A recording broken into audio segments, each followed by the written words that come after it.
কৃষিমন্ত্রী কে? কেন ওই জীবনে পানির নামে না? ওই কৃষি কাজের কি বুদ্ধি না? ওই টেবুলে ভাত পেশাব করবার জানে না। মিয়া মানুষ পেশাব করে টেবুলের ভারত, ও কি বানাচ্ছে কৃষিমন্ত্রী? এদেশে যদি ইসলাম কোনোদিন ক্ষমতায় যায় 100 বিঘা জমি আমি দেবো আগে কৃষিমন্ত্রী।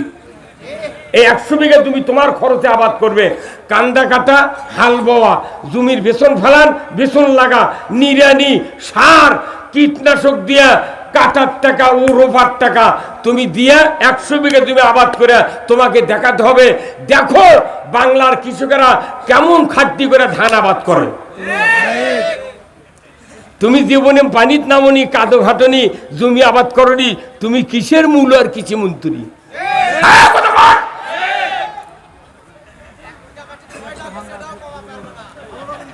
এই যে এমএসটা টপ সিনজেন্টা কোম্পানির যে ঔষধ না দিলে জমির দানা হয় না কি ভাই? এমএসটা টপ 1600 টাকা দাম এক বোতল, এর আগে আরো বেশি আছিল। সরকার ইচ্ছা করলে 500 টাকা এই বোতল জনগণের কাছে দিতে পারে, বাদ বাকি টাকা ভর্তুকি দিতে পারে। ইউরিয়া সার খালেদা যখন প্রধানমন্ত্রী ছিল তখন 300 টাকা বস্তা ছিল, সেই ইউরিয়া বস্তা এখন 1360 টাকা। কে তুই জীবনে লাগাছিল ইউরিয়া দিয়ে ধান? থানার উপজেলার যেগুলো কিছু অফিসার আছে এরা ওই তালিকা করে 2.5 কেজি 3 কেজি করে ইউরিয়া দিয়ে সরকারকে জানায় প্রচুর সার দিচ্ছি। যাই 10 বিঘা জমি আবাদ করছে তার কমে 30,000 টাকার সার কেনা লাগে। তুই ওই 2.5 কেজি দিলে কি করে মুগরি ঘরাত দিবি? কথা বলে আপনার এই জন্যে খালি নামাজ রোজার বক্তৃতা দিয়া পৃথিবীতে শান্তি আসবে না। আগে কৃষকের দেখতে হবে কারা কৃষি কাজ করে, এরাই হলো জাতির শ্রেষ্ঠ সন্তান। আমরা যখন কৃষি কাজ করে ধান পান লাগে, ইরি লাগে, এই যে বৈশাখ মাসের প্রথমে যখন ধান কেবল গিয়ে কলা পাকা হচ্ছে, দানা ডাবিচ্ছে, তখন ঢাকার টেলিভিশনের থেকে বলিচ্ছে এসো হে বৈশাখ। বৈশাখী শাড়ি, হলদা পার, সাদা শিলালা বৈশাখ উদযাপনের জন্য মাইকিং হচ্ছে, টেলিভিশনে হচ্ছে। আমরা কোটি কোটি টাকা খরচ করে বাংলাদেশের কৃষকেরা ধান আবাদ করি, আর ওরা কয়দিন সেরেক করে ঢাকার টেলিভিশনের থেকে বলিচ্ছে এসো হে বৈশাখ। মানে আমাকে আবাদ যাতে বৈশাখ ডাক দিলে বৈশাখ তো ঘুম পারে না। কথা কর ওই শান্তাহারের কানির থেকে কালো মেঘ করে যখন যাবার চাই, আল্লাহ কয় কে তুই চেতন হলু গে, কোথাও আমাকে ডাক দিল গে, তাহলে আমাকে যানবাহন দাও। বৈশাখের যানবাহন আছে, যানবাহন হলো বাতাস। বাতাস যখন দিছে তখন করছেন আমি খালি হাতে যেতে পারবো না, তখন বলেছে কি নিবে? আত্মীয়র বাড়িতে গেলে মিষ্টি লাগে, চমচম লাগে, তা আমাকে না সাদা কাঁচালা মিষ্টি দাও। কথা কর ওই ঝড়ের মধ্যে আবার শিল দিল, পাথর পরে আমাকে ধান পান নষ্ট হয়ে গেল, ঝরিয়ে পড়ে গেল। আর ওরা ঢাকার থেকে করছে এসো হে বৈশাখ। তাহলে 2-4 বছর তোরা আছে আমার জমি আবাদ কর আমাকে, আর আমরা যা ধান পাকার সময় কমো আশ্বিন বৈশাখ সাহেব। হ্যাঁ তোমাকে কোটি কোটি টাকা দেয় নেতা বাহিনী ঢাকাত পেটে দেওয়া হচ্ছে দুর্নীতি করার জন্য। রানীনগর খট্টেশ্বর গ্রামের পশ্চিম পাড়া পুরাতন জামে মসজিদের উন্নতির কল্পে এক বিরাট ইসলামী জালসায় হাজির হয়ে কোরআন, ইসলাম, রসুলের জীবন আদর্শ, দুনিয়ায় চলার পথ, আখেরাতে মুক্তির পথ, কোরআন এবং হাদিসে যতগুলি বিষয় দেওয়া রয়েছে তার থেকে কিছু কিছু কথা বলা, জানা, শোনার যে মুনিব সুযোগ করে দিচ্ছেন, সেই মুনিবের দরবারে সমস্বরে ভক্তি ভরে শুকরিয়া আদায় করছি। সবাই পড়ছি আলহামদুলিল্লাহ, আরো জোরে পড়ি আলহামদুলিল্লাহ। লাখো কোটি দরুদ সালাম বিশ্ব মানবতার মুক্তির দিশারি জনাবে মুহাম্মদ রাসূলুল্লাহ সাল্লাল্লাহু আলাইহি সাল্লামের উপরে নাজিল হোক, যিনি হলেন তাম পৃথিবীর একজন শ্রেষ্ঠ স্বামী, শ্রেষ্ঠ বাবা, শ্রেষ্ঠ নানা, শ্রেষ্ঠ যোদ্ধা, শ্রেষ্ঠ সেনাপতি। তিনি হলেন এমন একটা মসজিদের ইমাম যে মসজিদে 1 রাকাত নামাজ পড়লে কিয়ামত পর্যন্ত 50,000 রাকাতের সওয়াব। সুবহানাল্লাহ। শুধু তাই নয়, ওনার আরেকটি গুণে আমরা জানতে পারি তার নামটা। তিনি হলেন একজন পৃথিবীর সফল রাষ্ট্রনায়ক ছিলেন। জোরে বলুন ঠিক কিনা? উনি প্রেসিডেন্ট ছিলেন। রসুলকে নেতা হিসেবে মানতে কারো কি অসুবিধা আছে? তাহলে উনি কি ছিলেন? উনি 12.5 লক্ষ বর্গ মাইলের শাসনকর্তা ছিলেন। জোরে করে আল্লাহু আকবার।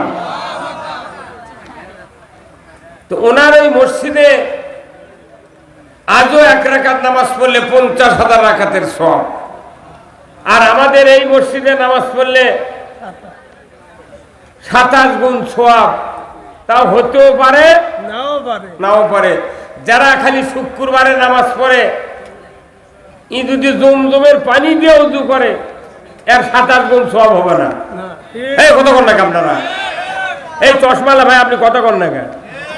আপনি তাকে থাকেন খালি কি কারণ আইসক্রিম খাবার আছেন আপনি? একটা হুজুর মুখ খোলে না, কতক্ষণ না কেন?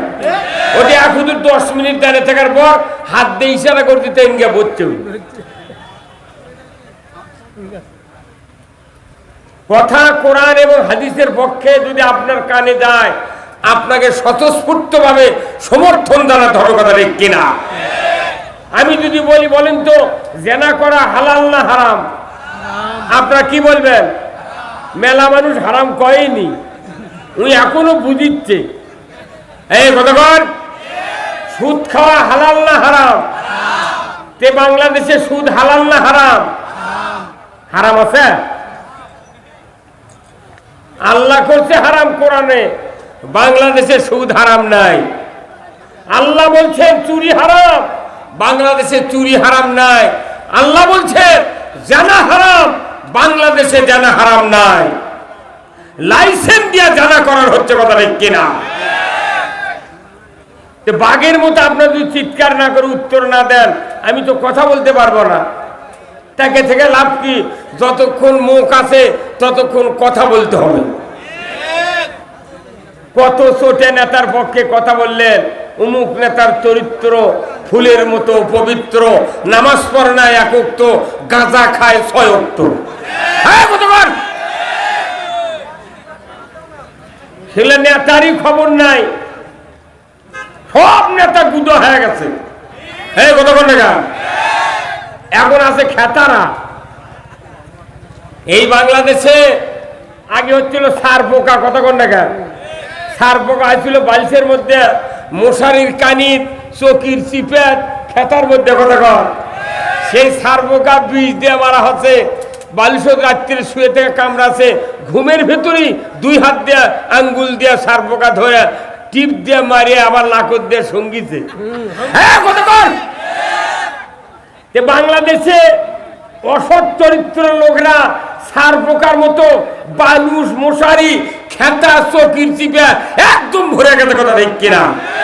এই সার পোকা না মারলে বাংলাদেশে শান্তি হবে না। সার পোকা মারার পক্ষে কারা কারা 2 হাত তুলে আল্লাহকে দেখা।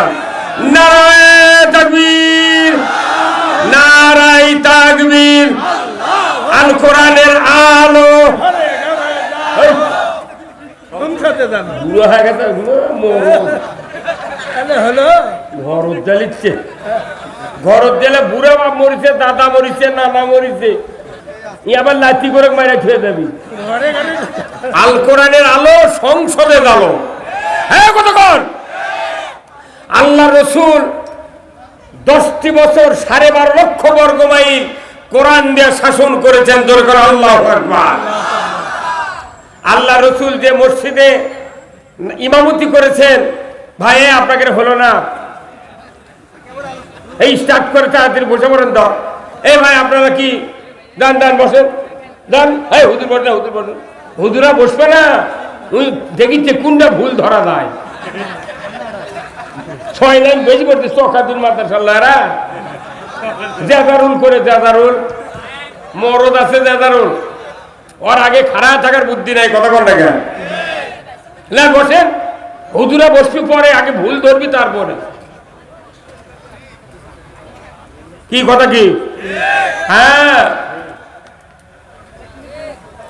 শোনেন, আল্লাহ রসুল যে মসজিদে ইমামতি করেছেন ওই মসজিদে 50,000 রাকাতের সওয়াব এক রাকাতের বিনিময়ে কে দেয়? আল্লাহ। আর আমাদের মসজিদে যদি এক ওয়াক্ত নামাজ পড়েন 27 গুণ সওয়াব হতে পারে, নাও পারে। কিভাবে 27 গুণ পাবেন? আপনি আজান শুনলেন, ওযু করলেন, মসজিদে গেলেন, পোশাক গায়ে দেওয়া লাগবে, মাথার টুপি থাকা লাগবে, দাড়ি থাকা লাগবে, ওযু ভালো করে করা লাগবে, মসজিদে ডান পাও দিয়ে ঢোকা লাগবে, আবার জায়নামাজের দ্বারা দোয়া পড়া লাগবে, তারপরে নিয়ত করা লাগবে, তারপরে সূরা ফাতিহা, তারপর আউযুবিল্লাহ বিসমিল্লাহ পড়ার পর আবার কিরাআত শুরু করা লাগবে। এইভাবে সুবহানা রাব্বিয়াল আযীম, সুবহানা রাব্বিয়াল আলা, এই দোয়া তাসবিহ পড়ে আত্তাহিয়াতু দরুদ শরীফ মাসুরা পড়ে সালাম ফিরানোর পর আল্লাহ 27 গুণ সওয়াব দিবে, মাথার পাগড়িও থাকা লাগবে। কথা ঠিক কিনা? তাহলে এতগুলা বিষয়ের উপর 27 গুণ সওয়াব আল্লাহ দিতে পারে। কিন্তু শুক্রবারে যেদিন নামাজ পড়বে যান, বলেন তো 16 আনা মুসল্লির ভিতরে প্রায় 10 আনা মুসল্লি খালি জুম্মার নামাজ পড়ে।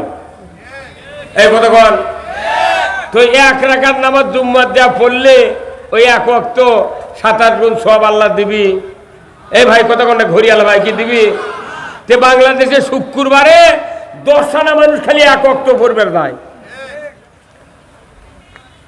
তাহলে এর কি জন্য সওয়াব হবে? আর আমাদের যে মসজিদগুলোর নামাজ হয়, এই মসজিদের আবার বারান্দার লেখা আছে যে এই মসজিদের দুনিয়াবি কথা বলা নিষেধ। এই কথা বল। আর আল্লাহর নবী আজ থেকে 1500 বছর আগে এই কোরআন দিয়া মসজিদে নববীতে নামাজ কায়েম করেছেন, চুরি বন্ধ করেছেন, জেনা বন্ধ করেছেন, এরপরে ঘুষ বন্ধ করেছেন, দুর্নীতি বন্ধ করেছেন, মদ, জুয়া, লটারি, যত রকমের অপকর্ম সব বন্ধ করেছেন, নামাজ চালু করেছেন, যাকাত চালু করেছেন, সুরের হাত কাটার আইন কায়েম করেছেন। জোরে বল ঠিক কিনা? যে মসজিদে আল্লাহর নবী কোরআনের পার্লামেন্ট কায়েম করেছিলেন, সেই মসজিদে নামাজ পড়লে এক রাকাতের বিনিময়ে 50,000 রাকাতের সওয়াব। আর আমাদের দেশের মসজিদগুলিতে আগেই লেখা থাকে দুনিয়াবি কথা বলা নিষেধ। এটি এই লেখাটা ইমামও দেখে, মুসল্লিরা দেখে, মুতাল্লিও দেখে। কথা ঠিক কিনা? কিন্তু কোনোদিন পরিবর্তন করতে পারে নাই। কারণ কি? এই মসজিদগুলি হলো দুনিয়া শাসন করার জায়গা। ধরে বল ঠিক কিনা? আমি আপনাদেরকে বলতে চাই, আমার দেশে প্রায় 5,12,000 মসজিদ আছে, আছে না? এতগুলা মসজিদে যত মুসল্লি নামাজ আদায় করে, যত ইমাম মুয়াজ্জিন আছে, এই লোকগুলি যদি ইসলামের পক্ষে থাকতো, আমার দেশে আরো 50 বছর আগে কোরআন বিজয় হয়ে যেত। ধরে বল ঠিক কিনা? কিন্তু মসজিদগুলিতে নামাজ হয়, ইসলাম বিজয়ের কথা বলা যায় না। কথা বল, বলা যায় না। মোতাল্লি দাম কি মারে ইমামক? এই কি কো মরে মোতাল্লির বাপের জুম্মা। কথা কর কি লাভ? রসুলের আদলে যদি মসজিদ তৈরি না হয়, রসুলের আদলে যদি আমাদের জীবন করানো না হয়, কিয়ামতের দিন জান্নাতে যাওয়া অসম্ভব হয়ে যাবে। কথা ঠিক কিনা? আমরা কি রসুলের আদর্শ মানতে পারি? মানবে? বাংলাদেশে এখন আন্দোলনের সরকার আছে। কিসের সরকার? আন্দোলন। ছাত্র সমাজ আন্দোলন করে যে সরকার কায়েম করেছে, সেই সরকারের নাম কি? প্রধান উপদেষ্টার নাম কি? ডক্টর ইউনূস। বাংলাদেশের মরা মানুষও তার নাম জানে। সারা পৃথিবীতে এত বড় পরিচিত লোক সেই ব্যক্তি আমাদের বাংলাদেশের প্রধান উপদেষ্টা, আলহামদুলিল্লাহ। আমি বলতে চাই যে আমার দেশে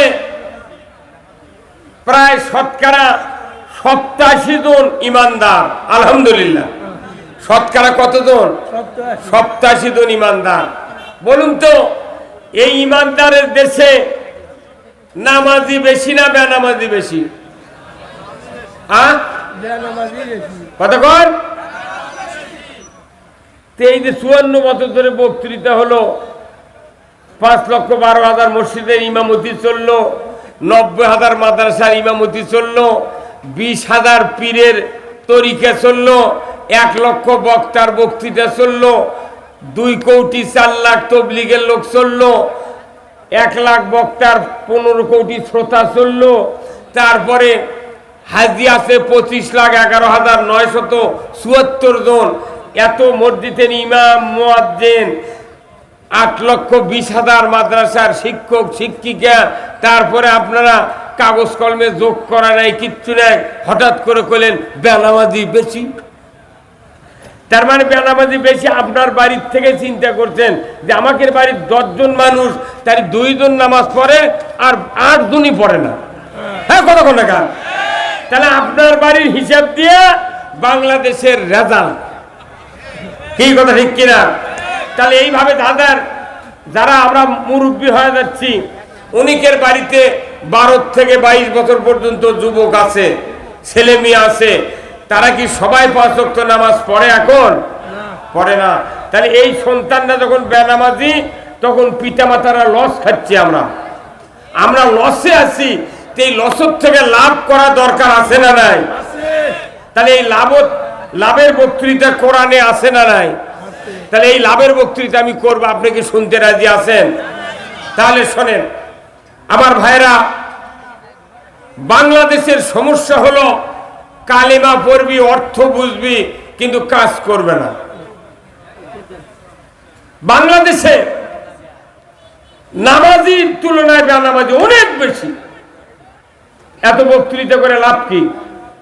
কিন্তু আইন আছে, নামাজ কায়েমের আইন আছে। সে আইন যদি কায়েম না হয়, জিবরাইলও যদি বাংলাদেশে বক্তৃতা দেয়, তাও নামাজি হবে না। তার নামাজি বানানোর আইন আছে, কোরআনে আছে না নাই? সে আইনটার কথা আমি বলবো। এত বক্তৃতা দেওয়া যাবে না।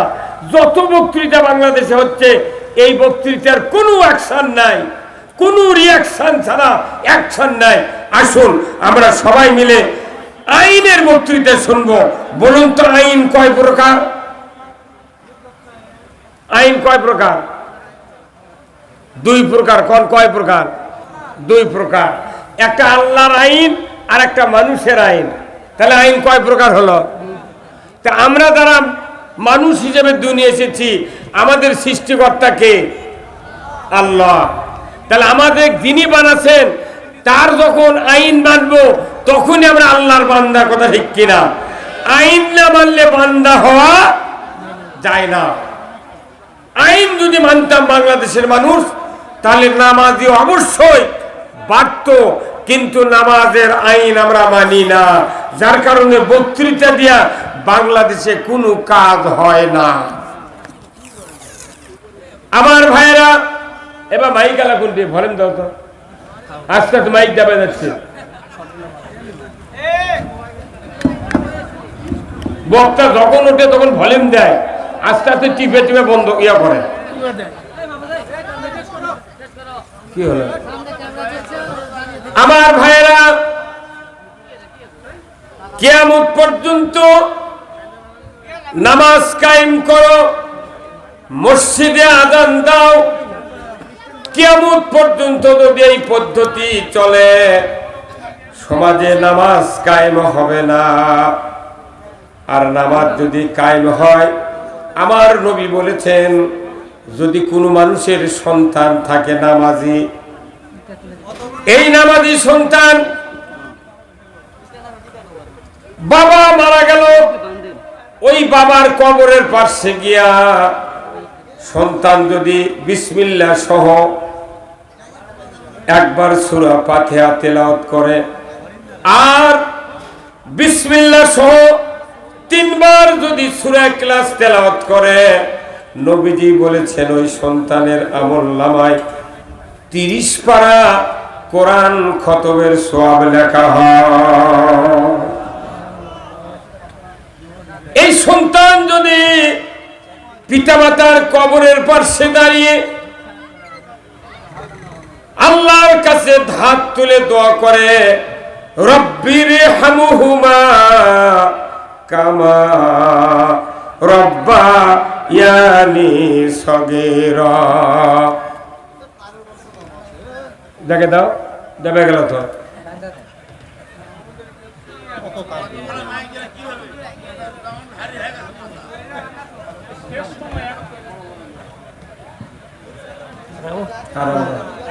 হ্যাঁ বাস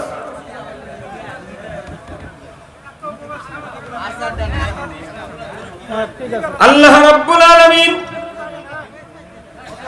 তার নবীকে দিয়ে আমাদেরকে শোনায় দিচ্ছেন, দুনিয়ার কোন নামাজি সন্তান তার মা বাবার কবরের পাশে গিয়ে যদি একবার সূরা ফাতিহা 3 বার সূরা ইখলাস তেলাওয়াত করে আল্লাহর দরবারে দোয়া করে, আমার নবী বলেছেন ওই সন্তানের দোয়ার বরকতে পিতামাতার কবরের আযাব 40 দিনের জন্য আল্লাহ তাআলা মাফ করে দেয়। কয় দিনের জন্য? 40 দিন। তাহলে নামাজি হওয়া লাগবে। তার বাবা বাঁচে থাকতে সন্তানক নামাজি বানাতে হবে, কিন্তু বাপও পারবে না সন্তানক নামাজি বানাবে। বহু বহু মসজিদের ইমাম আছে বেনামাজির মাস্টার ওর বেটারা, কতক্ষণ মসজিদে মুয়াজ্জিনি করে 30 বছর ধরে, সারা গ্রামের মানুষ আজান শুনে কয় লর ভরে বুড়া মসজিদ যায়, আর মুয়াজ্জিনের একটা বেটা জুম্মাত যায় না। মেলা বক্তা আছে বক্তার বেটা বেনামাজি, কতক্ষণ না বহু ভরি বহু মাদ্রাসার হুজুর আছে, তারা মানুষের বেটা গিয়ে মাদ্রাসা ভালো বানাচ্ছে, আর ওই হুজুরের বেটা শয়তান পকেটত লিয়ে ঘুরিচ্ছে, কতক্ষণ দেখা। এমনি করে আমরা কেউ সন্তানকে ভালো বানাতে পারছি না, কারণ দেশে ভালো হওয়ার, চরিত্র ঠিক হওয়ার আইন নাই। আমার ভাইয়েরা, বাবা তার সন্তানকে যতই বক্তৃতা দিয়ে সন্তান নামাজি হয় না,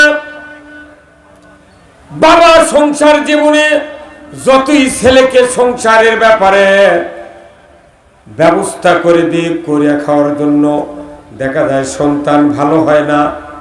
কিন্তু দুঃখের বিষয়, আমার আল্লাহ কোরআনে বলছেন তোমাদের পরামর্শ দিয়ে সন্তানগুলি নামাজি হবে না। নামাজি হওয়ার পরামর্শ আমি আল্লাহ কোরআনে নাযিল করেছি। ওই পরামর্শ যদি পৃথিবীর জমিনে কায়েম করতে পারো, আমার আল্লাহ বলেছেন সমাজে নামাজ কায়েম হতে বাধ্য।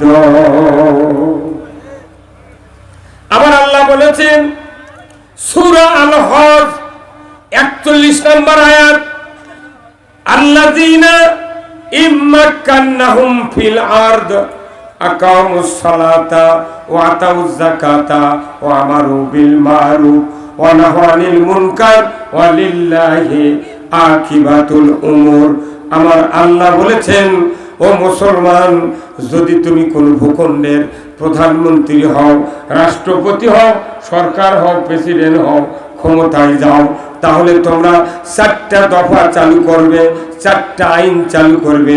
1 নম্বর, নামাজ কায়েম করবে, যাকাত আদায় করবে, ন্যায়ের আদেশ করবে, অন্যায়ের বারণ করবে।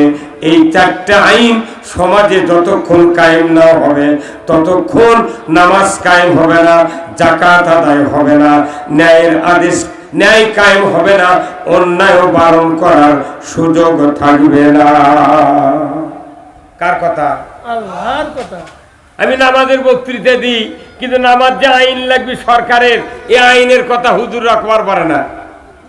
আইনের কথা কলি কয় তাহলে ওরা রাজনীতি হলো, কত কনে পারি এবারে মাই গেল কোনটি গেল, হ্যাঁ দেন ভলিউম দেন।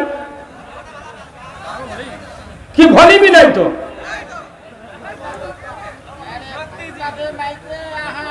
একবারে 100 সাউন্ড হওয়া লাগবে, কোন মাইকের সাউন্ড দাবা যাবে না।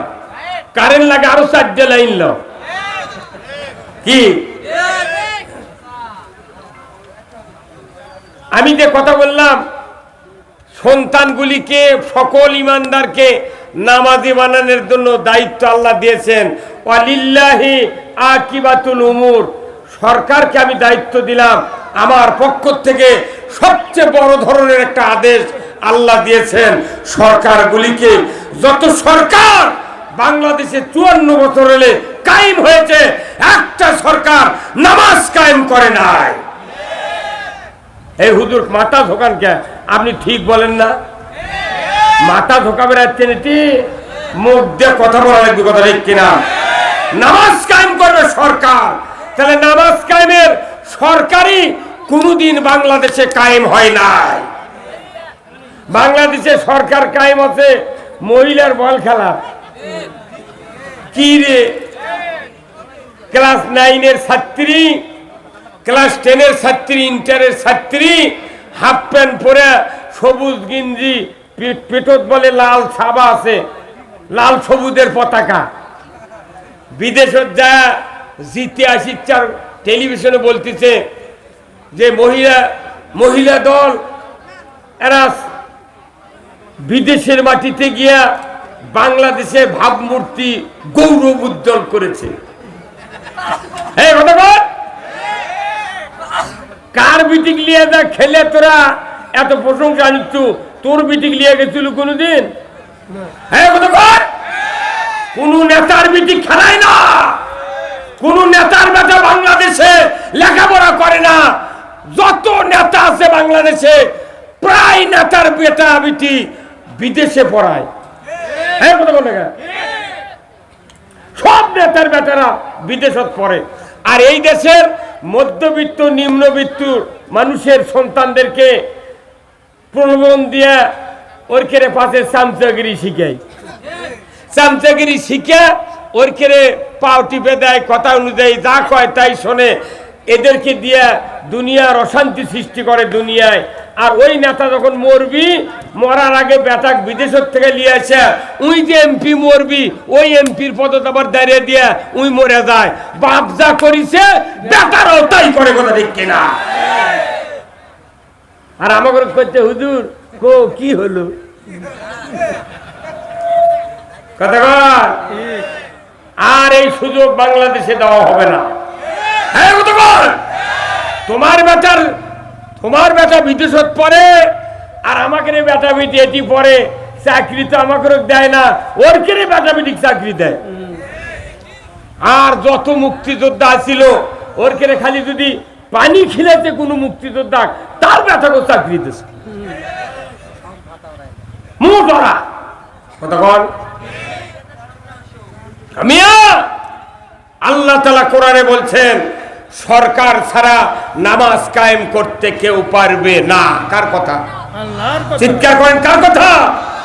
তাহলে নামাজ কায়েম বাংলাদেশে হোক, এটা কি আপনারা চান? কারা কারা চান? দুহাত তুলে আল্লাহকে দেখান। লিল্লাহে তাকবীর, নারায়ে তাকবীর। তাহলে নামাজ যদি সমাজে কায়েম করতে চান, আপনার সন্তান সন্ততি যদি নামাজি বানাতে চান, নামাজি সরকার কায়েম করতে হবে। এটা তো 1 নম্বর। আমার দেশে যাকাত কি আদায় হয়? জোরে কর। সুদ আদায়ের জন্য সাইকেল ফেলে, হুন্ডা ফেলে দেয়ার গারদ করে দিচ্ছে। এমন কোন গ্রাম নাই যে সেটি 14 না মানুষ কিস্তির টাকা না লেছে। কি ভাই বসেন না, বসে আসেন, বসেন। কিস্তির টাকা এইদিকে আছে না নাই? আছে। কয় শাক ভাতে খাবো না, গোস্ত স্বামীর কথা শুনবো না, ভাঙ্গা করে থাকবো না, ঝড় বাদল মানবো না, কিস্তি দেওয়া বন্ধ করবো না, যায় আর থাকিতে সাহেবের ডিউটি কোনদিন অমান্য করবো না। কিস্তি মসজিদে ঠিকই আমরা নামাজ পড়ে দেয়, কিন্তু মসজিদের মুসল্লি যদি ভাইবেলা হতো কে কে সুদি টাকা কারবার করেন হাত তোলেন, দেখা যাবে মসজিদের 12 আনা লোক হাত তুলবি। যারা সুদ খায়, এই সুদ দেয়, সুদ হারাম করেছেন কে? আল্লাহ। সেই সুদ বাংলাদেশের চলিচ্ছে।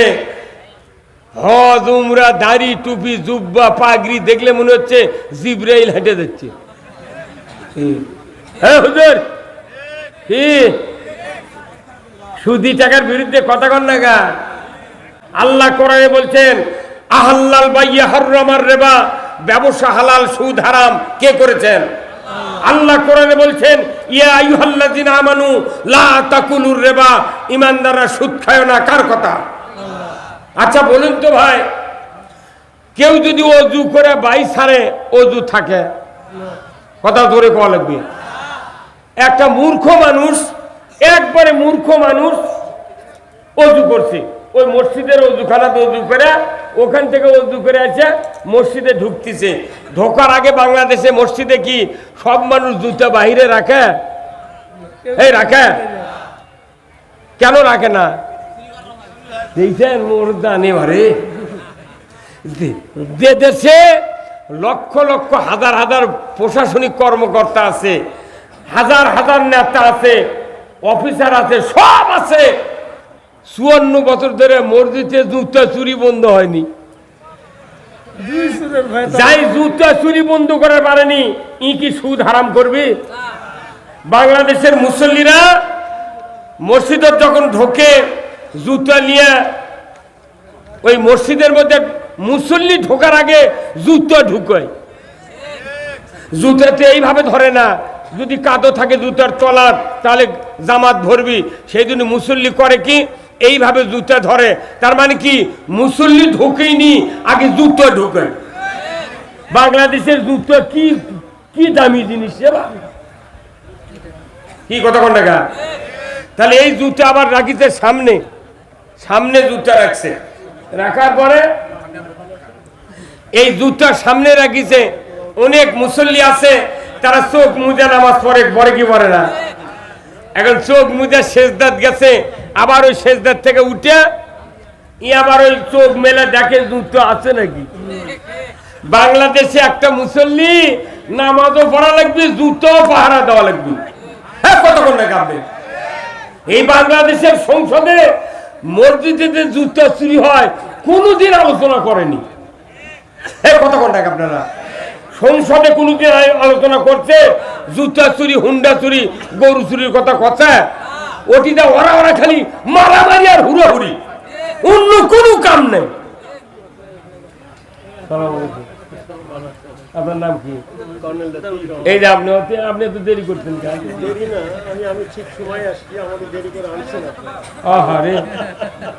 মানে এগুলো অতিথির পরিচয় না বলে বা কর্নেল, কর্নেল মানুষ, সেই কর্নেল অলির সাতকারি কথা আপনি। আল্লাহর ঘরে ঢোকার মানুষ। মার হাবা, মার হাবা, আলহামদুলিল্লাহ। আল্লাহ তাআলা ওনার হায়াত দারাজ করুক, বলুন আমিন। তাহলে আমি কি বলছিলাম?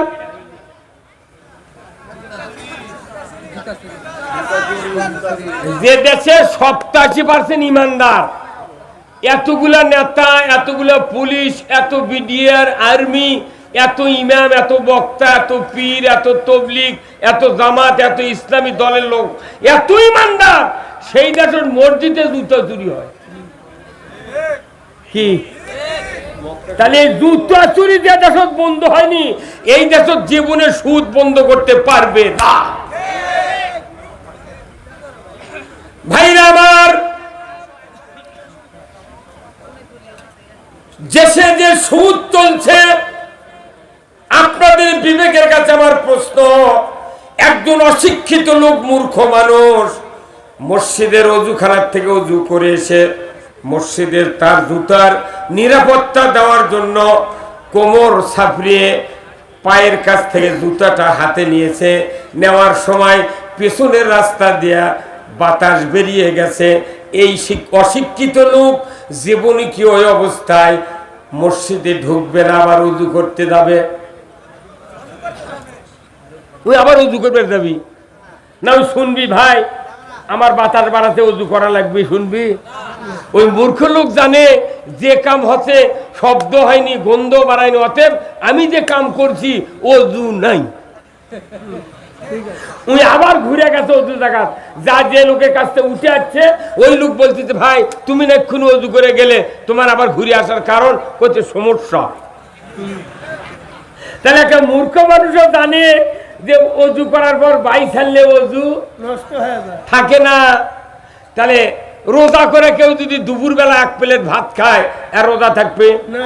এই কতক্ষণ আপনি নামাজ শুরু করেছেন, সূরা ফাতিহা পড়া হয়ে গেছে, এর মধ্যে আপনার এক ছেলে বলতেছে আব্বা পশ্চিম পাড়ার রায়হান আমাকে একটা গরু খরচ দিচ্ছে। তখন যদি আপনি নামাজের ভেতর থেকে কন বাবা রায়হানকে একটু দাঁড়াবের ক, আমি নামাজ পড়ে বাড়াচ্ছি, এই নামাজ থাকবে? সার নামাজ থাকবে? তাহলে আপনি নামাজ ভঙ্গের কারণ জানলেন, রোজা ভঙ্গের কারণ জানলেন, অজু ভঙ্গের কারণ জানলেন। ইমান যে ভাঙ্গে গেছে কবে? নাগর নদী আত্রাই নদী দিয়ে সিংড়ে চলে গেছে ইমান, উনি এখনো টুই মার দিয়ে ঘুরতেইছে। হ্যাঁ, অজু চলে গেলে আপনি আবার অজু করেন, রোজার ঠিক মতো আদায়ের জন্য আপনি দুপুরে ভাত খান না, আপনি নামাজের ভেতর কথা বললে নামাজ থাকবে না এটা বিশ্বাস করেন, কিন্তু সুদের অর্থ সুদ লেওয়া দেওয়া করলে যে ইমান থাকে না, এটা বাংলাদেশের সরকারগুলি যদি না বুঝে জনগণ বুঝতে পারবে না। কি ভাই কত বল? 5 মিনিট লাগবে সুদ বন্ধ হতে, কিন্তু এর যদি নেতা করে কন কবি না সুদের অর্থনীতি না চালালে দেশ চলবে না, দেশ চলবে না, এতগুলি টাকা মারে খা, কোনটি গেল তোরা? হ্যাঁ কোনটি গেল? বাংলাদেশ বলে গরিব, এত টাকা পালু কোনটি? কত? বাংলাদেশে যদি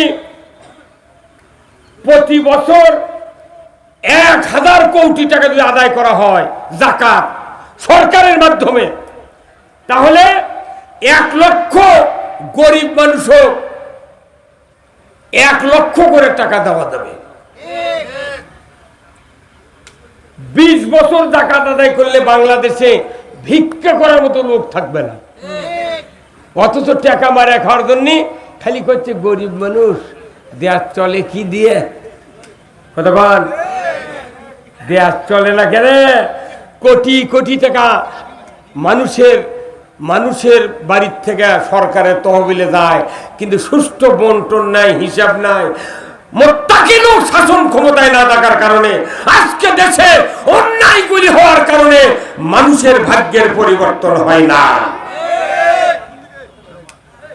তাহলে এই সুদ হারাম করতে গেলে 20 বছর লাগবে না, একবার সংসদ 5 বছর সুদ হারাম হবে, যাকাত আদায় হবে, ফেতরা আদায় হবে, চামড়ার টাকা আদায় হবে, ওসর আদায় হবে।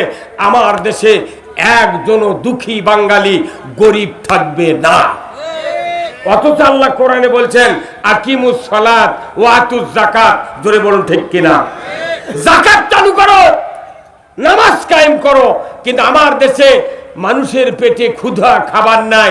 আজকে ফেসবুকে দেখলাম ঢাকার রাস্তায় ভেকু দিয়া গরিবের সিএনজি, গরিবের ইজি বাইক ভেকু দিয়ে ভেঙে দিচ্ছে। ভাই ডাকেন রে, এই আজকে কে তুই গরিব মানুষের রিক্সা ভাঙবে জুগা? তুই ভাঙ, যারকে 10টা করে মাইক্রো আছে, কার আছে, সেগুলা ভাঙ, কিন্তু গরিবের পেটত লাত্তি দিচ্ছে। যত আইন দুর্বলের উপর। বাংলাদেশে এত রাস্তার যানজটের কারণে এইরকম ভাঙ্গা দিচ্ছে। রাস্তার যানজটের একমাত্র কারণ হলো সরকারকে আল্লাহ দায়িত্ব দিয়েছেন, যদি তুমি মুসলমান হও জনগণের 5টা অধিকার দিতে হবে। 1 নম্বর খাদ্যের অধিকার আদায় করতে হবে। খাদ্য, বস্ত্র, চিকিৎসা, শিক্ষা, বাসস্থান, এই 5টা মৌলিক চাহিদা সরকার যদি কায়েম করে, আমার দেশে গরিবের এত ভ্যান, ইজি বাইক, এরপরে লসিমুন, করিমুন আর সিএনজি, এত ভ্যান চালিত রাস্তা জাম কখনোই হতো না। কারণ মানুষের পেটের দায়ে সন্তান লালন পালনের কারণে তারা ক্ষতি করে যানবাহন কিনে তারা হাট বাজারে চালাচ্ছে, ধরে বলুন ঠিক কিনা? এইগুলির ব্যবস্থা কেউ করে না। কৃষকেরা জমি আবাদ করে, কৃষিমন্ত্রী বানাচ্ছে মিয়া মনসুখ। কত কয়না বাড়ি কৃষিমন্ত্রী কে? কেন ওই জীবনে পানির নামে না? ওই কৃষি কাজের কি বুঝবি না? ওই টেবুলে বাদ পেশাব করবার জানে না। মিয়া মানুষ পেশাব করে টেবুলের ভারত, ও কি বানাচ্ছে কৃষিমন্ত্রী? এদেশে যদি ইসলাম কোনোদিন ক্ষমতায় যায় 100 বিঘা জমি আমি দেবো আগে কৃষিমন্ত্রী। এই 100 বিঘা জমি তোমার খরচে আবাদ করবে, কান্দা কাটা, হাল বোয়া, জমির বেসন ফেলান, বেসন লাগা, নিড়ানি, সার, কীটনাশক দিয়া কাটার টাকা ও রোপার টাকা তুমি দিয়া 100 বিঘা জমি আবাদ করে তোমাকে দেখাতে হবে, দেখো বাংলার কৃষকেরা কেমন খাটনি করে ধান আবাদ করে। তুমি জীবনে পানিত নামনি, কাদো ঘাটনি, জমি আবাদ করনি, তুমি কিসের মূল আর কৃষিমন্ত্রী?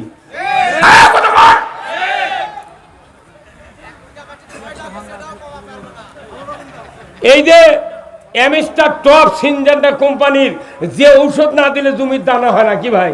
এমএসটা টপ 1600 টাকা দাম এক বোতল, এর আগে আরো বেশি আছিল। সরকার ইচ্ছা করলে 500 টাকা এই বোতল জনগণের কাছে দিতে পারে, বাদ বাকি টাকা ভর্তুকি দিতে পারে। ইউরিয়া সার খালেদা যখন প্রধানমন্ত্রী ছিল তখন 300 টাকা বস্তা ছিল, সেই ইউরিয়া বস্তা এখন 1360 টাকা। কে তুই জীবনে লাগাছিল ইউরিয়া দিয়ে ধান? থানার উপজেলার যেগুলো কিছু অফিসার আছে এরা ওই তালিকা করে 2.5 কেজি 3 কেজি করে ইউরিয়া দিয়ে সরকারকে জানায় প্রচুর সার দিচ্ছি। যাই 10 বিঘা জমি আবাদ করছে তার কমে 30,000 টাকার সার কেনা লাগে। তুই ওই 2.5 কেজি দিলে কি করে মুগরি ঘরাত দিবি? কথা বলে আপনার এই জন্যে খালি নামাজ রোজার বক্তৃতা দিয়া পৃথিবীতে শান্তি আসবে না। আগে কৃষকের দেখতে হবে কারা কৃষি কাজ করে, এরাই হলো জাতির শ্রেষ্ঠ সন্তান। আমরা যখন কৃষি কাজ করে ধান পান লাগে, ইরি লাগে, এই যে বৈশাখ মাসের প্রথমে যখন ধান কেবল গিয়ে কলা পাকা হচ্ছে, দানা ডাবিচ্ছে, তখন ঢাকার টেলিভিশনের থেকে বলিচ্ছে এসো হে বৈশাখ। বৈশাখী শাড়ি, হলদা পার, সাদা শিলালা বৈশাখ উদযাপনের জন্য মাইকিং হচ্ছে, টেলিভিশনে হচ্ছে। আমরা কোটি কোটি টাকা খরচ করে বাংলাদেশের কৃষকেরা ধান আবাদ করি, আর ওরা কয়দিন সেরেক করে ঢাকার টেলিভিশনের থেকে বলিচ্ছে এসো হে বৈশাখ। মানে আমাকে আবার যাতে বৈশাখ ডাক দিলে বৈশাখ তো ঘুম পারে না। কথা কর ওই শান্তাহারের কানির থেকে কালো মেঘ করে যখন যাবার চাই, আল্লাহ কয় কে তুই চেতন হলু কে? কোথাও আমাকে ডাক দিল কে? তাহলে আমাকে যানবাহন দাও। বৈশাখের যানবাহন আছে, যানবাহন হলো বাতাস। বাতাস যখন দিছে তখন করছেন আমি খালি হাতে যেতে পারবো না, তখন বলছে কি নিবে? আত্মীয়র বাড়িতে গেলে মিষ্টি লাগে, চমচম লাগে, তা আমাকে না সাদা কাঁচালা মিষ্টি দাও। কথা কর ওই ঝড়ের মধ্যে আবার শিল দিল, পাথর পরে আমাকে ধান পান নষ্ট হয়ে গেল, ঝরিয়ে পড়ে গেল। আর ওরা ঢাকার থেকে করছে এসো হে বৈশাখ। তাহলে 2-4 বছর তোরা আছে আমার জমি আবাদ কর আমাকে, আর আমরা যা ধান পাকার সময় কমো আশ্বিন বৈশাখ সাহেব। হ্যাঁ তোমাকে কোটি কোটি টাকা দেয় নেতা বাইনা ঢাকাত পেটে দেওয়া আছে দুর্নীতি করার জন্যে। আল্লাহ রসুলের সাহাবী হযরত উমর ফারুক রাদিয়াল্লাহু তাআলা আনহু, উনি ছিলেন অর্ধেকটা পৃথিবীর বাদশা। করে বলেন আল্লাহু আকবার। আমার ভাইয়েরা, উমর ফারুক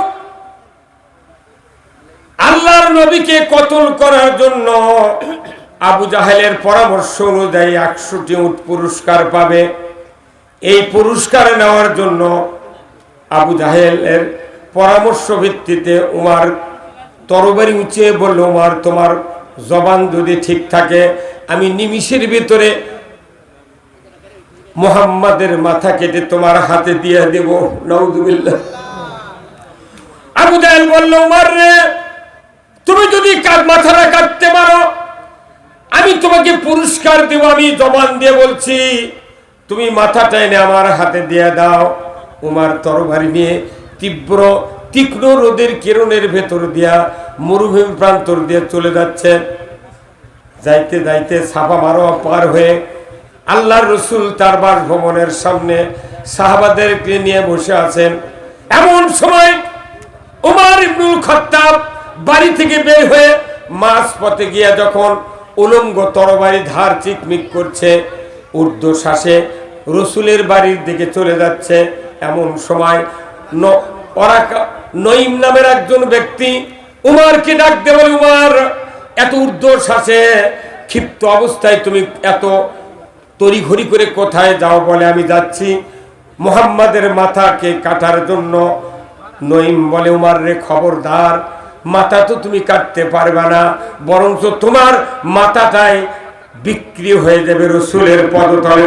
আল্লাহু আকবার।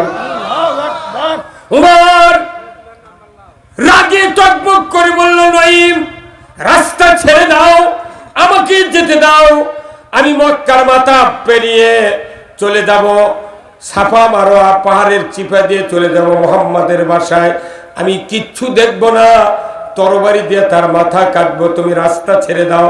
নঈম বললেন, উমর, খবরদার, খবরদার, মাথা পরে কাটো, আগে আমার খবরটা শোনো। বলে, কি খবর?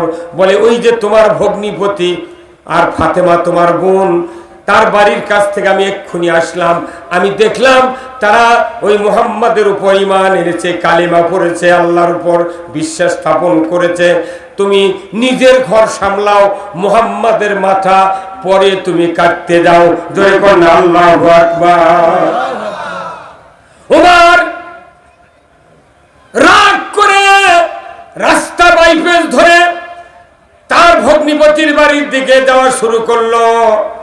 যাইতে যাইতে যখন ভগ্নিপতির বাসার একবারে নিকটবর্তী দাঁড়িয়ে গেল, হঠাৎ করে ভেতর থেকে আওয়াজ আসতেছে, ওমান আরাদান যিকরি ফাইন্না লাহু মাইশাতান দনকা ওয়া নাহশুরুহু ইয়াউমাল কিয়ামাতি আমা। আল্লাহর কোরআন ওমরের বোন আর ভগ্নিপতি দুইজন একসাথে তেলাওয়াত করছেন। অর্থ হলো, ওমান আরাদান যিকরি ফাইন্না লাহু মাইশাতান দনকা ওয়া নাহশুরুহু ইয়াউমাল কিয়ামাতি আমা। যারা আমি আল্লাহ, আমার নসিহত, আমার বক্তৃতা, আমার বয়ান, আমার উপদেশ, আমার কোরআনের আলোচনা শোনার পর যারা অ্যাবাউট টান বিপরীত মুখেই চলবে, কোরআনের পথে না চলে বিপরীত দিকে চলবে, আমি আল্লাহ বলে দিচ্ছি তাদের জীবিকাকে আমি আল্লাহ সংকীর্ণ করে দেব। আর কিয়ামতের দিন তাদেরকে অন্ধ করে আমি উঠাবো। এই কথা আরবের লোক, মক্কার লোক উমর আরবির অর্থ বুঝতে পেরে এত রাগান্বিত হয়ে গেল, উনি তড়িঘড়ি করে বাড়ির ভেতরে প্রবেশ করে তরবারির উল্টা পিঠ দিয়া বোন আর ভগ্নিপতিকে মারপিট শুরু করে দিল। মারতে মারতে মারতে বোন বলে, ভাইজান, কিসের জন্য মানো? বলে, বোন রে, আমার বিনে পারমিশনে তুমি কেন কালেমা পড়লে, মুহাম্মাদের কালেমা পড়লে, কেন আল্লাহর উপর ঈমান আনলে? বোন বলে, ভাইজান, তুমি তো আমার ভাই, তোমার পারমিশন কেন নিতে হবে? আমাকে আল্লাহ সৃষ্টি করেছেন, আল্লাহর আমি আনুগত্য করব, আল্লাহর উপর ঈমান আনবো, এতে তোমার উপর কোনো পরামর্শ নেওয়ার দায়িত্ব আমার নাই। আজকে সমাজের অনেক নেতা আছে, যদি তারকে দলের লোক যদি ইসলামের কথা বলে, তারা চাপ দেয়, এই তো কে কথা ইসলামের কথা কবার, এই কথা কর না কেন? ওই চাপের ভয়ে এখনো মানুষ ইসলামের কথা বলতে পারছে না, ভয় আছে। খালি না ভোটটা দে, তারপর মানুষ বুঝে দিবি, ভোটের অধিতে আর কি বুঝতে পারবি, খালি ফাটিয়ে দিবি এইবার। আমার ভাইরা, উমর রাগে ক্ষিপ্ত হয়ে এত জ্বালা শুরু হয়ে গেল, এত মারপিট শুরু করতে লাগলো, বোন অস্থির হয়ে যাচ্ছে। ভাইজান, মেরো না ভাইজান, মেরো না। হঠাৎ করে তরবারির আঘাত তার ভগ্নিপতির মাথায় লেগে গেল, ফিনকি দিয়ে রক্ত বেরিয়ে যাচ্ছে। এমন সময় ফাতেমা বোন উমারকে জড়িয়ে ধরে বলল, ভাইজান তুমি আমাকে মেরে মেরে শহীদ করে দাও, খবরদার আমার স্বামীকে তুমি মেরো না, তোমার কি দয়া হয় না?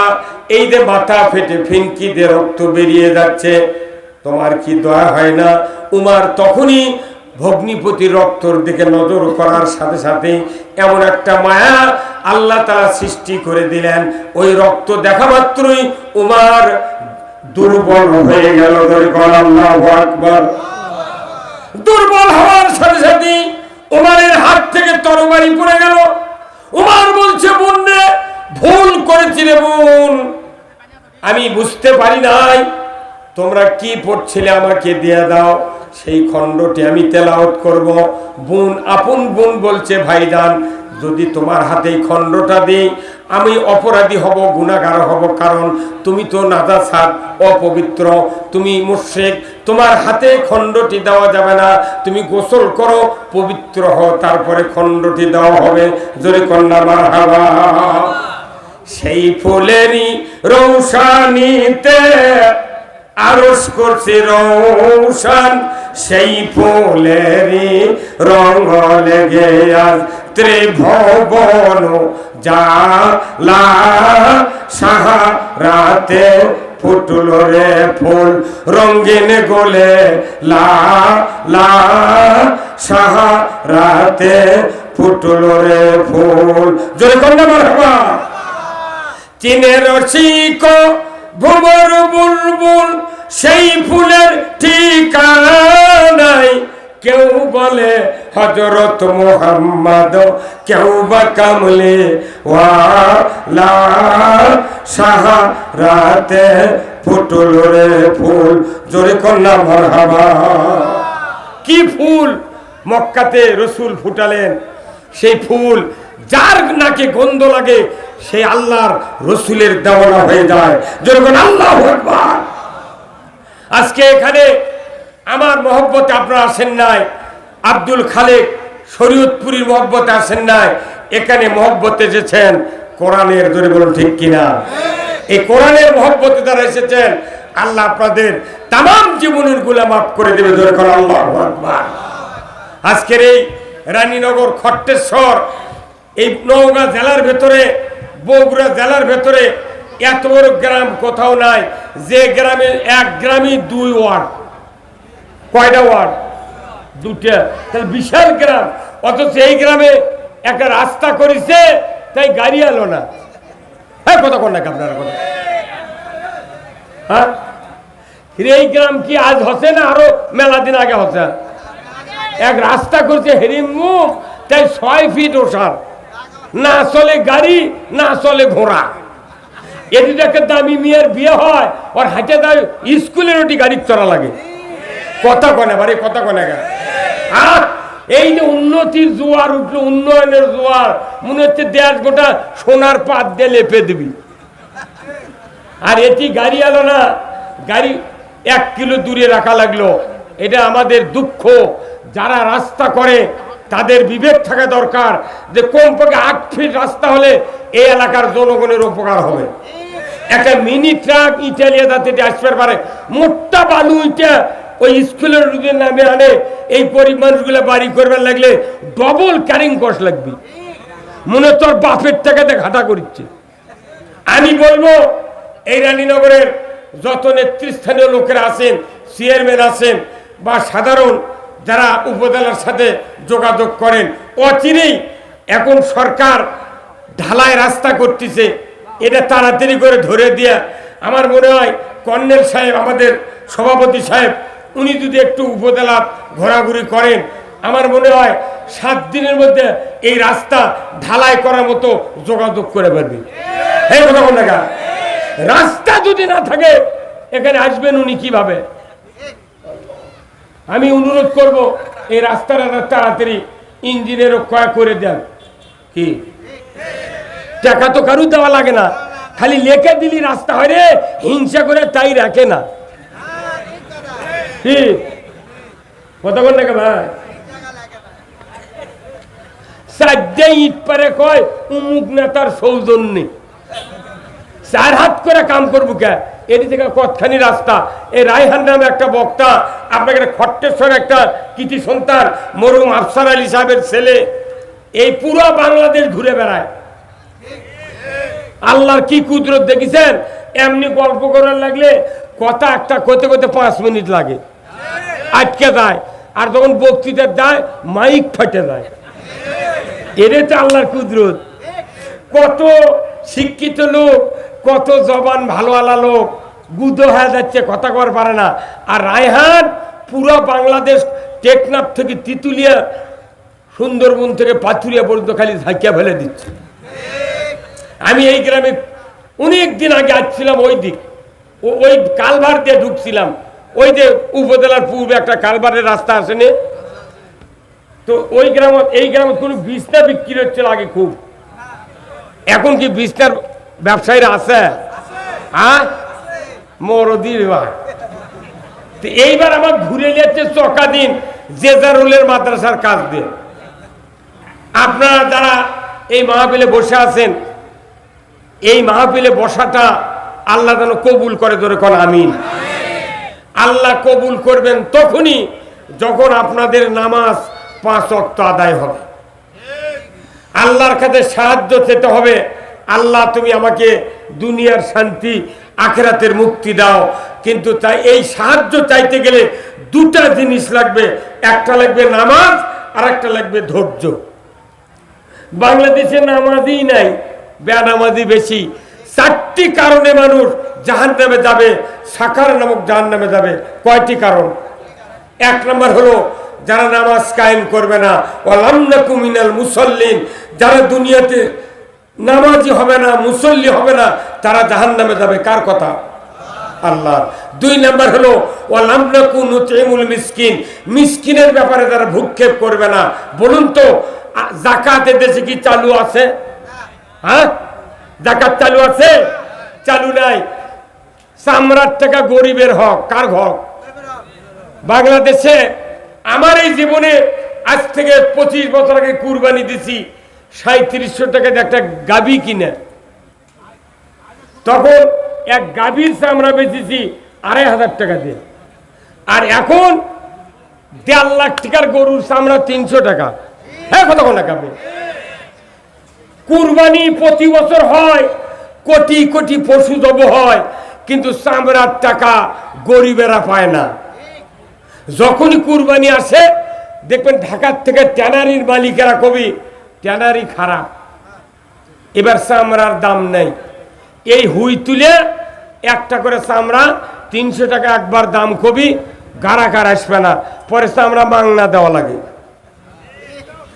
গতবারে কুরবানির দিন আমি চামড়া একটা ছিলে, আমার নিজের বাড়িতে গরু 4.5 মণ গোস্ত আছে, সেই চামড়া 300 টাকা কষে এক চামড়ার ব্যবসায়ী। ওই যে কয়া গেছে বেলা ডোবা বন্ধু আর আসেনি। আমি বিপদ পড়ে গেলাম কর্নেল ভাই, বিপদ পড়ে দেখ চামড়া তো আমরা খাবারও পারবো না, আমার মাদ্রাসাও নাই, কি করি না। আমার বিয়ে কোনো গোস্ত দিবে রাখছিল যে ভাই এই চামড়াটা আপনি ব্যাগত করে নিয়ে যান, উমুক মাদ্রাসার তৈবপুর মাদ্রাসার দেন।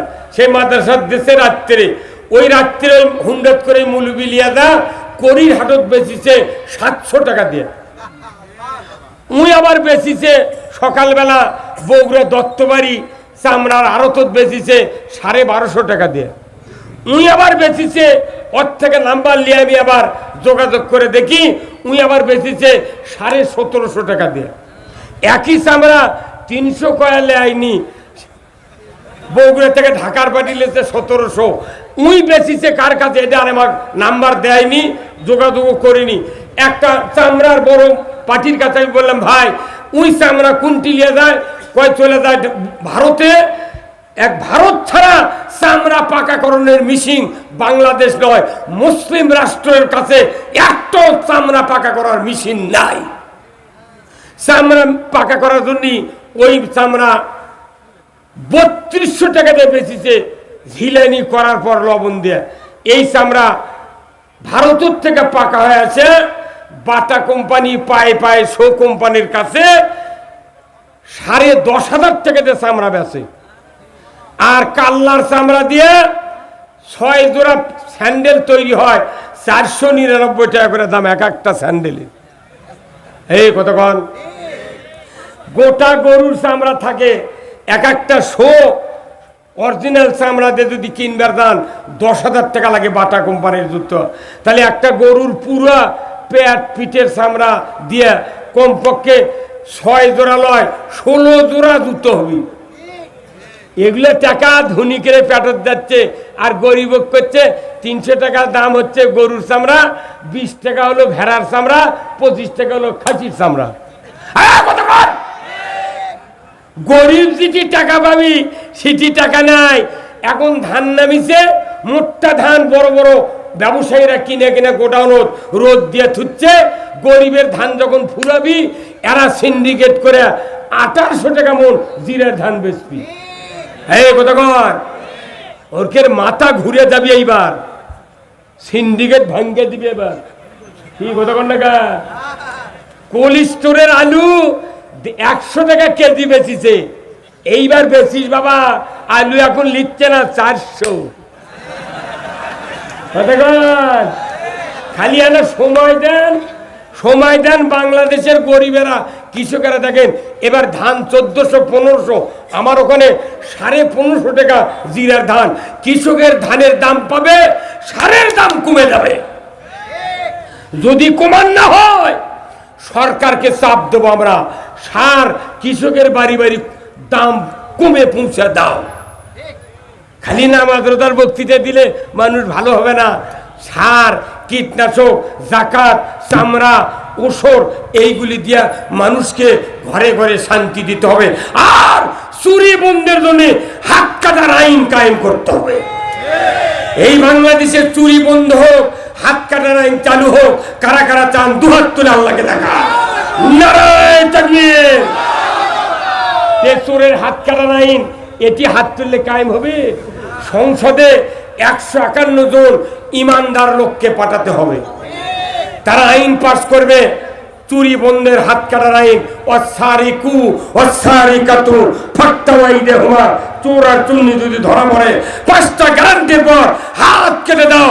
একটা চোরের হাত বাইতুল মুকাররমের উত্তর গেটে যদি কেটে দেওয়ার দৃশ্য ডিসেল লাইনে দেখানো হতো, গরু চুরি, হুন্ডা চুরি তো দূরের কথা, মসজিদে একজোড়া জুতা চুরি হতো না। এই কামরা করে থানার ওসি যখন দেশের চুরি হয় তখন ওই চৌকিদারক দিয়ে এই গ্রামত পাঠিয়ে দিয়ে কয় আপনার বিট পাহারা দেন। তখন এই গ্রামে 10টা গ্রুপ করে 15 জন করে রাত 10টার থেকে 3:30টা পর্যন্ত বিট দিচ্ছে, জাগো হে জাগো। কোরআন হাদিসের কোথাও নাই এই জাগো হে জাগো, কোথাও নাই। বরঞ্চ চোরের হাত কাটার আইন কায়েম হলে ছোট ছোট চোরেরা এর করে গেছে বড় চোর মানা করে দেয়, ভাই তোরা যখন চুরি করিস না, কারণ থানাত আমাকে নাম আছে, তোরা চুরি করলে আমাকে ধরবি। এই কথা কোন দেখা ওরাই মানা করবি, খবরদার চুরি করবো না। তা না করে সারাদিন বাজারের দোকানদারি করে, রাত্রে আবার ওর বিট পাহারা দেওয়া লাগে। এই কথা কোন দেখা 5 মিনিট লাগবে চুরি বন্ধ। 4টা চোরের হাত যদি বাংলাদেশে কাটে 4 বছর চুরি হবে না। আর চুরির আইন কেন পাস করে না? যারা আইন পাস করবে ওরাই তো বড় চোর, ওরাই বড় চোর।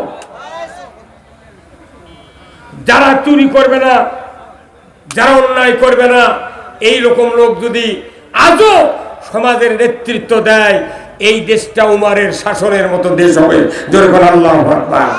একটু জিকির করেন সুবহানাল্লাহ। এবারে মাহির কো চা কোনটি দিতে পারে? আমার চা খোলা সেটা আছে, মাইক কিচ্ছু নেই। মাইক আমার এখানে সাউন্ড হয় না গা, মাইক কি ঠিক আছে? আমি কথা বলেছি, এখানে সাউন্ড নেই, কিছু নেই। প্রথম আছে যখন খুতবা দিলাম তখন সেই সাউন্ড। ভাই আপনারা কি বেজার হচ্ছেন নাকি? আমার একটু চা খাওয়া লাগবে, ভাই বয়স হয়ে গেছে। সেই 47 বছর হচ্ছে আমার বক্তৃতার বয়স। আমি বক্তৃতা করছি আপনাকে। আবু তাহের কারি ছিলেন না ভাই, এই দক্ষিণ রাজাপুরে আসলতা মাদ্রাসাতে আমি তখন দাখিলি চাহারামের ছাত্র, আমি চাহারাম থেকে বক্তৃতা করি। তো ওই সময় ওনার বক্তৃতা আমি শুনছি। আর লোহাসুরে নামে একটা গ্রাম আছে না, লোহাসুরের আশরাফ মাওলানা ছিল, ওনার মেয়ের বিয়ে ছিল চাকলমা, ওনার সাথে আমি বক্তৃতা করছি। সে অদ্যাবধি বক্তৃতা চলছে আপনাদের দোয়ায়। আমি আপনাদেরকে গতানুগতিক বক্তৃতা দিতে পারি না, আমি বক্তৃতা দিই সমাজ পরিবর্তনের জন্য করে, বলে ঠিক কিনা? আজকে বাংলাদেশে যদি রাজনৈতিক নেতারা যদি ঐক্যবদ্ধ হয়ে বাংলাদেশ যদি ইসলাম কায়েম না করে, এ দেশের মাটিতে কোন গজব যে আরম্ভ হবে দেখতে পাবেন। আমরা মনে করি বাংলাদেশে যত রাজনৈতিক দল এখন বর্তমানে আছে সবাইকে মিলে ইসলাম এগোয় নিচে দিতে হবে, কথা ঠিক কিনা? ইসলাম জীবন ব্যবস্থা কে পাঠিয়েছেন?